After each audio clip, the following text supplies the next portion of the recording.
Gość jest w wodzie, płynie na niego prosto prom. Hej! Gość machał rękoma, bo chciał, żeby go widziano, bo przypływa właśnie na drugą stronę, do Laredo. No nic, trzeba mu ustąpić pierwszeństwa. Pode pazar! You speak English? Yeah, poco. Un poco. Motor off. Motor off. Okay. Motor off. God. Nice.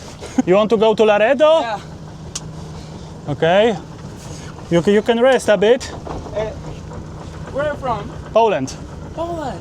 Oh, nice. I'm from Dominican Republic. What? Dominican Republic. Dominican Republic. You are from Dominican Republic. Wow. And what are you doing here? Vacation? Vacation. Wow. You want to drink something? Water? Yeah. Okay. Thank you.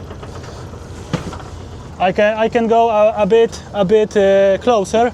Okay, there is a shallow water in the front of me. Here.